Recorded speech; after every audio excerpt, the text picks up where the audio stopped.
لا، اكبر من هذا الكلام، بس انتبهوا لي، سمعوا لي وتركوا التعليق، سمعوني بس. يعني مو اعتباطا، مو تجي وتقول له تعال قسم ويطلعون هسه الشباب يقولون ها والله الدكتور انا ما اضرب رمل، بالنتيجه انا انسان اكاديمي واحكي اللي تطلع اللي استقريه.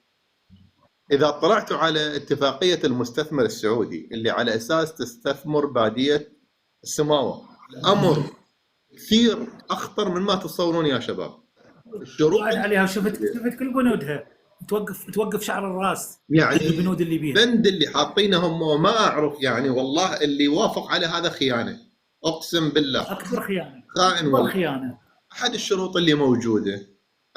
اللي موجوده انه السعوديه من حقها تستثمر الاقليم. لاحظوا لي هاي الكلمه، الاقليم، من حقها تستخدم الاقليم. شنو معرفه؟ طبعا العراق من حقه يستخدم الاقليم السعودي، والسعوديه من حقها تستخدم الاقليم العراقي. المشكله وين؟ تعريف الاقليم السعودي ينافي ويخالف تعريف الاقليم العراقي. الاقليم العراقي يشمل المنطقه الصناعيه البحريه ما بعد خور عبد الله، اللي هي تقريبا 200 ميل بحري، اللي هي مليانه غاز وبها حقول نفط، اللي قيمه 1 تريليون دولار، يعني ناطيه نفسها الحق انه تستثمرها، وحاطه الشرط انه الاتفاقيه غير قابله للتغيير. واحد، انتبهوا لي. اثنين، من حقها تنطي مقاولات ثانويه او تدخل الجهات اللي هي تريدها بدون الرجوع للعراق، وهي اللي تحمي الاستثمارات مالتها. تعرفون شنو معناها؟ رسميا خذتها معناها، يعني ما تقدر العراق ما يقدر يتدنى لها. الشرط الاكبر توقيع المعاهده بالامم المتحده تثبت، نعم. لكن لما تجي للاقليم السعودي، اول شيء انت كعراقي ما مسموح لك تستخدم الارض مالته، مع العلم هي الشرط اللي خالته تعريف الاقليم يعطيها الحق انه تستخدم الارض زائد البحر. عرف الاقليم بشكل من حقها تستخدم الارض زائد البحر. النتيجه راح تقطع عليك مو بس خور عبد الله، يعني المنطقه اللي ما بعد خور عبد الله اللي هي 200 ميل اللي هي المنطقه الاقتصاديه راح ياخذوها بالكامل، راح ياخذوها الساح الى مقابل نهايه الكويت. هاي كلها لهم، اللي هي مليانه ابار نفط بحريه، اللي هي مليانه حقول غاز، زين، وراح تكون بالكامل تحت سيطرته وتعطي للجهه اللي تريدها. يعني اذا جابت اسرائيل وطت اسرائيل، وتعرفون علاقه السعوديه باسرائيل، ما راح نقدر نقولها لا بناء على هاي الاتفاقيه. هذا الكلام نفسه ينطبق على باديه السماوه. زين، شلون تقبل والعراق مو من حقه، العراق فقط يستخدم الاقليم معرف بشكل الارض ما له علاقه، يستخدم الاقليم هو شو بيه البحر الاحمر، هو لو بخير السعوديه تخليك تدخل له. الارض ما خلتك لان الارض السعوديه تدرون السعوديه عايمه على بحار نفط، ما مسموح للعراق يستثمر بالاراضي السعوديه، يستثمر بالساحل فقط. معرف الاقليم على انه البحر. وين تروح تستخدم بالبحر؟ شنو خبرتنا احنا حتى العراق يستخدم بالبحر؟ لهالسبب ضيفوا خور عبد الله. خور عبد الله راح تريد تاخذ الكويت، ما بعد خور عبد الله تاخذ السعوديه، والعراق شو يسوي؟ تركيا الاخبار تقول حتى قطع الماء التركي بضغط من دول الخليج، اتفاق مع دول الخليج. فبالنتيجه وحتى يقال انه السدود بنت باموال كويتيه، وراح تبنى بعد اكو سد بعد العن راح يكون تماما على الحدود العراقيه، حتى هاي ال 50 متر مكعب ثانيه، اعتقد 50 او زين او اقل، حتى هاي ما راح توصل لك.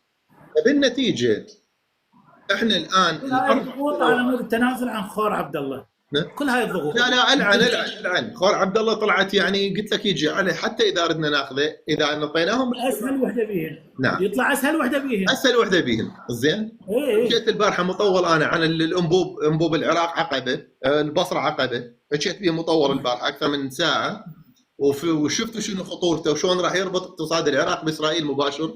نخسر مليون برميل يوميا، مليون برميل يوميا تروح يجي خاول للجماعه الولد العم. الاربع سنوات الجايه اذا بقى الشعب، انا اتمنى الاغلبيه يسمعوني، اذا بقى الشعب مالتنا ما طلع للانتخابات وما غير الناس الصح، زين، الاربع سنوات القادمه راح تكون سنين عجاف عليك يا بلد. يا شباب هذا الكلام نقلوه للناس اللي توثقون بيهم، حتى لو تضطر تشيله بيدك وتوديه لصندوق الاقتراع. الاربع سنوات الجايه صدقوني سنوات عجاف، مثل العن من سنوات يوسف. فالناس اللي موجودين الكويت الان دا تسند جهات محدده بمليارات دا تسندهم، حتى هالاشخاص لان يدرون اذا هاي الناس طلعت راح يروح خور عبد الله. اكو ناس الان قاعده تشتغل على اتفاقيه السماوه، والمشكله شوف النظر وين، يقول لك اتفاقيه سماوه لكن هي الالعن حرفوا النظر عن المنطقه الاقتصاديه العراقيه، هي المنطقه الوحيده الامريكانيه، هي 200 يا شباب. دكتور جراح، اتفاقيه حمايه المستثمر السعودي يقول لك باثر رجعي من ضمن الشروط. شو يعني باثر رجعي؟ يعني شكو استثمار سعودي بالعراق تسرى عليها نفس الشروط. الاستثمارات اللي بدات من 2011 في هسه تسرى عليها كلها نفس الشروط. هو هذا احتلال جديد. زين يعني راح يقطعوا زين بعدين شنو راح انت وادي حوران عندنا بمشكله كبيره، احنا وادي حوران تقريبا ساقط، وادي حوران من جماعه ال11. زين اذا صار مباشر بيناتهم شلون راح يصير الحكي؟ يا شباب المشكله يعني انا ارجع واقول احنا لا نتقاطع ويا الجبهه الداخليه. الجبهه الداخليه اكو حركات الان يحاولون يخلخلون الجبهه الداخليه، بهالسبب الكلام نقلوه للناس، فهموا الناس يابا ترى السنين الجايه خطره، يعني اكو جماعه الان ايديهم بيد البره. زين يريد المهم مصلحته الشخصيه، يقول لك انا خلاص يعرفون يعني انه يعرفون الامور انه ما رايحه بصالح العراق. واكثر من تقرير اليوم اقسم بالله شفت 3-4 خرائط كلها تحكي بتقسيم العراق. يعني ابسط خريط هي اللي تقسم العراق ل3 مناطق، 5 وشيل ايدك، 5 وشيل ايدك. وانتم عرفوا الشغله، الخرائط ما تتغير خارطه البلد، وهذا الكلام على مستوى مستشارين الرئيس الامريكي، على مستوى مستشارين بريطانيين للرئاسه الحكومه البريطانيه، رئيس الوزراء البريطاني. هذا الكلام يخوف يا شباب. يعني 5 وشيل ايدك التقسيم، وخرائط موجوده. وعرفوا شيء واحد، قبل لا يتقسم اي بلد لابد ان تكون بنزاعات داخليه، لابد ان تكون بحروب اهليه. ليش؟ حتى الشعب يقول لك والله خلاص انا مليت، ما شو العلاقه انا داخل حرب ويا كردستان او داخل حرب ويا، خلينا نتقسم. ودخلت على التعليقات اللي موجوده، لقيت للاسف اكو قسم من العراقيين مساندين هذا الكلام. اي والله احسن احنا ناخذ ثرواتنا هنا. هذا الكلام خطر يا شباب. احنا بحاجه بلدنا يواجه مشكله وجود، يعني كن او لا تكن. اما العراق يبقى بهذا الوضع زين، او العراق راح يتقسم الى دويلات، وبالنتيجه تتقسم دويلات معناها تدخل بحروب. منو راح يعطيك، منو يسمح لك انت تستخدم ثرواتك؟ يعني اللي يتصور انه في يوم ما في الاسره يتحكمون بس بالنفط، هذا واهم. النفط مو لك، مثل ما انه اكو اتفاقيات بالمي، اكو اتفاقيات خاصه بالنفط. ما تقدر اللي صار بال 72 لما العرب النفط سلاح في المعركه، ولحد الان احنا ندفع الثمن. ترى ينتقمون من عندنا من ال 72، من الكساد اللي صار بال 72 واللي انضربت بامريكا. اكبر كساد بتاريخ امريكا صار بال 72 بعد حرب ال 72. زين لما العرب قطعوا النفط، من ذاك اليوم خلوا خطه. لهالسبب ما ممكن ان نمكن العرب من نفطهم، ولا راح يسمحون انه العرب تمتلك قرار نفطهم. الله وكيلك اذا سد النفط غير، ثاني يوم بالقوه تجي قوات يسيطرون عليه. هو كاك مال نفط ينزلون حطوا بعد ما حد يوصل له. تعقيبا استاذ على كلامك، سنه 2002 صدام حسين وقف النفط لمده شهر، اذا تتذكرون، وقف بيع النفط، قال راح نوقف بيع النفط لمده شهر تضامنا ويا من؟ تضامنا ويا القضيه الفلسطينيه. كانت سالفه محمد الدره اذا تتذكروها توها صايره. بعدها هو سبب شويه ارتفاع بسعر النفط، وبعدها من رجع يبيع نفط رجع نزل النفط. بعدها شنو اللي صار؟ صدام حسين ايش قال؟ قال النفط بعد ما نبيعه بالدولار راح نطالب انه النفط ينباع باليورو. ما طولت المساله سنه واحتلوا العراق. اي اكو خطوط عالميه حمراء، اكو لو عندك بالفعل. اعمى اخذه بيدك وحاولوا تغيرون يا شباب الطبقه اللي موجوده. اكو مسميات الان اللي هي مصره على عدم ايداع الخرائط، اللي مصره على تمرير اتفاقيات. يعني صار لكم 4 سنوات لا هذا صناديق الاقتراع، 4 سنوات كل صناديق الاقتراع. زين. يا اخوان نعيد ونكرر، انتم اذا ما تغيرون مصيركم بيدكم، مصيركم يبقى ويا ناس ما تعرف غير انها تقول للانظمه الخارجيه حاضرين على حسابكم انتم، يقولوا لهم احنا حاضرين يشردون بس احنا نبقى، وما مو مشكله ذول العالم اللي هنا 45 مليون واحد، ذول مو مشكله، غيروهم. عندكم فرصه بعد شهرين، عندكم صناديق اقتراع، غيروهم يا ناس. ال 80% اللي عمركم ما شاركتوا بالانتخابات، يابا نتوسل بيكم، نبوس ايديكم، نترجاكم روحوا شوفوا مصلحتكم وين، روحوا صناديق الاقتراع، روحوا ورا مصلحتكم. تحياتي للدكتور جراح. بس انا اريد اطلب من الدكتور جراح يعني بصراحه، هل انت موجود الان في العراق ام خارج العراق دكتور؟ بالبصره قاعد. مو انا جاوبت والله دكتور، بس المفروض دكتور تكون عندك اتصالات كبيره، لان بصراحه شوف هذا الموضوع ما مر علينا بصراحه، لازم يكون عندك اتصال بالجهات الاعلاميه. رجاء دكتور الله يخليك، يعني اكو مواضيع دا تفوت من جو الطاولات واحنا ما فاهمينها كعراقيين. ارجوك يعني انت كصوت حر، يعني اللي نتمناه من عندك دكتور الله يخليك بصراحه. يعني انا لما سمعت حديثك، لو تسمح لي دكتور، الله يوفقك الله يحميك، اللي سمعته من عندك انا هسه صعب اقول، ولو انا عندي مشكله بالقولون من ورا اللي داس معه. الله يساعدك، الله يساعدك والله العظيم، اقسم بالله العظيم. صراحه دكتور احنا محتاجيكم، يعني الوسائل الاعلام الان بدات مفتوحه دكتور الله يخليكم، وطلعوا وجهوا العالم. ترى انتوا الوحيدين اللي دا تفهمون القانون جيدا، وانتوا دا تدرسون هاي المواضيع، وانتوا احرار صراحه. يعني احنا محتاجين هيك انفاس، نريد نشوف وجوه حريصه على انه تكون تحمي العراق. احنا في وضع اسوأ، يوم عن يوم البلد دا يسوء حالته، وقله ادراك الشعب العراقي بما يدور حوله. وانت ما شاء الله عليك بينت امور، والاخ صاحب البيت بصراحه انا اشكره كثيرا، واحنا محتاجيكم، يعني محتاجيكم توضحون. اكو قنوات كثيره ومحتاجين صوتكم، خلي الشعب يسمع يعرف شنو التامرات اللي تصير على العراق. وتحياتي لك صاحب البيت، وارجو منك المعذره، ويستسمح لي عذرا الدكتور انه انا قلت برايي حرصا على بلدي وانت ابن البلد. والنعم منك والنعم منك. بس رد سريع لابو محمد. والنعم منك، حياكم الله. انا البارحه بالاي نيوز، اول بارحه اعتقد بسامره، ما يتعدى يوم اذا انا اما بالاخبار او غيره وانشرها دائما على صفحتي. وهذا الكلام البارحه عبرت ذاك الصوت، يعني اذا طقوني خلال اسبوع لا تستغرب، بعدني ما نزلته. اليوم وصل الرابط راح انزل على صفحتي. حكيت البارحه على انبوب البصره عقبه، فانا ما تارك الامر، وبالبث يوميا الشباب يدرون ادخل بعد ال 12 ما نقوم يمكن الا للثنتين نوبات استاذ محمد مو. فكل اللي عندنا ننزله واللي نسولف به ننزله على صفحاتنا اكثر من.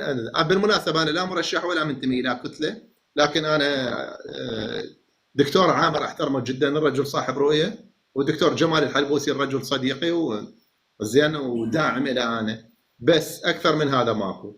مهمتنا انه نقرا الصح، وين اكو اخطاء يعني اكثر من التوعيه، ونشير الى الامور الخطره لا اكثر ولا اقل. ان شاء الله ما يصح بالاخير الا الصحيح. كلمه تقول بتشيتني اسف والله ما بيدي شيء، بس هاي الحقائق للاسف. كلمه تقول بتشيتني للاسف، يعني هاي الحقائق والله. وبالمناسبه رغم اللي قاله رائد المالكي مصرين انه يمررون ترى انطعن بالقرار. هو رائد المالك العفو سعود الساعدي طعن بالقرار. لا اليوم رائد المالك، لا هي هاي الفقره بالذات قال لهم ليش ما يكون تعريف واحد للمنطقتين. زين اي بس هو بس اتفاقيه حصلوا بها طعن من المحكمه الاتحاديه، وقفوها.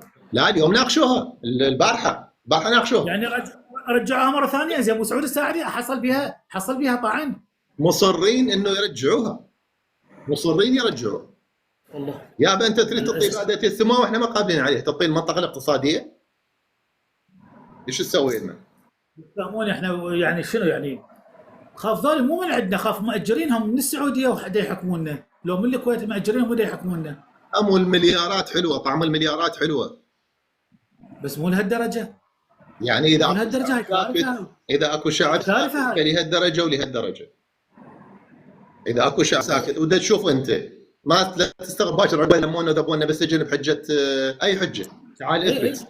زين تشويش الراي العام، تهيج الراي العام، هاي ايش يسوون؟ يقول لك عذر من جو القاع بالنتيجه تلقى نفسك بالسجن. يعني ابو ايران تحكمنا، هاي اوامر امريكيه حبيبي، هاي اوامر امريكيه. ابو ايران تحكمكم انت، يعني ما اعرف تظلون تخطون بصف الاستكان. هي السعوديه تتحول، الكويت تتحكم، تمر بامر ايران. يا عيني تغشم نفسك انت. لا انا اذا ارد يعني هو سراب اعتقد اسم بنيه سراب يعني بابا. احنا رقم واحد طبعا، اول شيء احنا ما عندنا شيء اسمه لا ايران ولا غيره ولا غيره، احنا عندنا رقم واحد بهذا البث. انا بالنسبه لي كجراح وانا اعرف الشباب اللي وياي، ما عندنا شيء فوق العراق سوى الله. اثنين، الدول العربيه غلطت غلطها لما عادت العراق. امريكا دخلت عن طريق الدول العربيه، الارهاب دخل عن طريق الدول العربيه، جماعه رقم 11 تم دعمهم وكلهم كانوا من الدول العربيه. اللي صار بالعراق الاسود، الثلاثاء الاسود والاربعاء الاسود والخميس الاسود، كلهم كانوا عرب برئاسه ناس غير عرب. فالعرب بعدوا العراق عن الساحه العربيه، رغم ذلك زين اجى العراق دا يعيد على الساحه العربيه، ودا تشوفين اللي يصير. السعوديه دا تلعب علينا، الكويت دا تلعب علينا، مطالبيننا ومحاصريننا من جميع الجهات. فلت العراق، رغم انه انا ضد هذا الكلام، لما صارت الحرب مالتنا ويا جماعه ال11 بال14 ايران فتحت مخازنها، صح بفلوسنا وصح الطلقه بثلاث اسعار، بسعرها 3 مرات، لكن بالنتيجه قدرنا ندافع عن ولد. احنا اول ايام اللي صار عندنا صارت عندنا مجازر، لان الشباب هنا ياخذ له بندقيه ويروح، وبالنتيجه الاسلحه مالتهم اللي كانت هي احدث ما موجود بالعالم، كانوا يحصدون بجماعتنا من غير جماعتنا ما يشوفوهم. فبالنتيجه ما يفهم العراق، لان العرب تخلوا عن العراق، خيانه العراق بدت بالعرب. ورغم ذلك العراق ما قطع العمق العربي مالته، تواصل لغايه يمكن البارحه اعتقد رئيس وزير الخارجيه يمكن كان موجود بالسعوديه على شغلات خاصه بالعراق. الامر مو بالبساطه اللي تصوروه. مو يجي واحد يقول والله انتم ايران تحكمكم. شنو سوت العرب؟ قدمت العرب شيء للعراق؟ ليس دفاعا عن ايران، لان انا اول معارض لتدخل ايران بالشان العراقي، ايران او امريكا او غيرها. لكن خلينا نجي نحلل. لما القائد يجي يقعد على الكرسي وعنده 40 مليون لازم يامنهم، والدول العربيه محاصرته، والدول الاسلاميه قاطعه عنا الماي، من ضمنها ايران وتركيا. المفروض العراق مدلل، بلد ثري، عنده عقول، عنده ثروات، محاط من جميع النواحي ببلدان عربيه اسلاميه. من أسوأ شعوب العالم معيشه الشعب العراقي. ليش؟ لانه الكل يتانون سقوط العراق حتى ياخذون منه مكتسب. فيا سلام، ما تحكمنا ايران. ايران لها تاثير، نعم لها تاثير بموافقه امريكا، وهاي سياسه دوليه اعتقد اكبر منك. ايران ناطيه، امريكا ناطيه المجال لايران انه يكون لها نفوذ، لان بدون نفوذ ايران امريكا ما تقدر تفرض اللي تريده. دكتور عاش سيدك. دكتور سؤال. نعم استاذ حيدر. كلنا نعرف العراق على حافه الانفجار، لكن هل بدا العد التنازلي لانقلاب الحكم بالعراق؟ اعتقد نعم، اكو قرارات انه النظام بالعراق بشكل او باخر لازم، ما اقول يتغير، يتعدل بشكل او باخر، بس ما راح يكون بالطريقه. يعني اللي يتصور انه امريكا مثل قبل تجي تجيب تنزل عسكر، هذا الامر ما يصير، لان داخل امريكا منعوا بداخل امريكا بعد ماكو شيء اسمه تدخل عسكري. عندك ممكن تكون التجربه السوريه بالعراق بهالشكل هذا، او ممكن يسندون جماعه محددين لهم، او يستخدمون. التجربه السوريه نفسها مرت علينا بال 2014 بس ما نجحت عندنا. او ممكن يستخدمون المحكمه الدوليه والاتهامات، فلان من الناس عليه حكم دولي اذا كذا. وامريكا تدري يعني اذا ما البارحه سولفنا ايضا بهالمجال، ما تسوي اللي تريده توقف عليك الدولار. اكو ضغوط. وشفت قانون الحشد الشعبي لما رادوا يصوتون عليه، اجى نائب اعتقد نائب وزير الخارجيه، السفيره لا قبل لا قبل اسبوع، قبل بيومين، هاي اللي على اساس يدخلون يلبسون جماعتنا ملابس عسكريه ويدخلون يصوتون، قالت لهم ممنوع تدخلون بالملابس العسكريه وممنوع التصويت على القانون. انسحب القانون لان مو جبناء، بالعكس ولد نتباع، بس يعرفون الشعب راح يتضرر. النتيجه مقتدره، انه اكو دوله مقتدره. يعني ما ممكن انا حاكيك انت بيدك بندقيه وانا اسولف وياك. القوه لك، صحيح، القوه لك، القوه لصاحب السلاح. والعراق تدرون الحمد لله وشكر سماعه مكشوفه، السلاح مالتنا بيد امريكا، حتى السلاح الفعال مالتنا طائراتنا الجديده اللي اخذناها يطقون الدقمه مالته وقفت الاسلحه مالتك، صار الطيران مالك بلا قيمه. اي المتسلط كل شيء بيده، كل شيء يقدر يسوي. المتسلط على رقابنا كل شيء بيده وكل شيء يقدر يسوي، بس صاحب القرار ضعيف. اذا الحكومه ضعيفه، اذا الحكومه ضعيفه واكو شق بينها وبين الشعب، اكو فجوه، من السهوله جدا اختراق ذاك البلد. وبالمناسبه على مستوى السياسه يراقبون هذا الكلام، يشوفون الشعب مدى اندماج الشعب او القبول ما بين الشعب والحكومه. كانوا يبدون يشتغلون وهم يعرفون كلش زين اكو جاب كبيره ما بين الحكومه والشعب. مو كل الشعب قابل على الحكومه، وبالدليل احنا موجودين ما قابلين على كثير امور. كثير من القرارات احنا موافقين عليها كمثقفين، احنا مو جاهل بالنتيجه. صحيح. لما تنطي المفروض انه اكو الحكومه تتقبل. لما يخالفون الدستور اليوم، التظاهر حق كفل الدستور، وشفت شنو صار وياكم اليوم. هذا يوسع الجاب، هذا ينطي مساحه كبيره للي يريد يضرب العراق او اللي يريد يضر بالعراق من الخارج، يستخدم هاي المساحه يشتغل عليها. ما تلقى هسه، ما تلقى يعني قله اللي تلقاهم متوافقين بآرائهم، مع العلم انه المصلحه العليا هي العراق، فالمفروض انه الكل يحترم هذا. بالتاكيد صحيح اكيد، بس مع الاسف احنا جماعه عندنا المصلحه العليا صارت خارجيه مو داخليه. لانه صارت المصلحه العليا، انه المصلحه عندنا اللي تحكم الكل. للاسف اصحاب القرار يتصور انه العراق انتهى، السفينه دا تغرق. قلت لك انا اليوم شفت اكثر من مخطط لتقسيم العراق، وناس على مستوى، وبالنص يعني احدى المفكرات الامريكيات على مستوى عالي جدا قالت العراق، سوريا، اليمن، ليبيا ما ممكن ان تبقى بالخريطه الحاليه.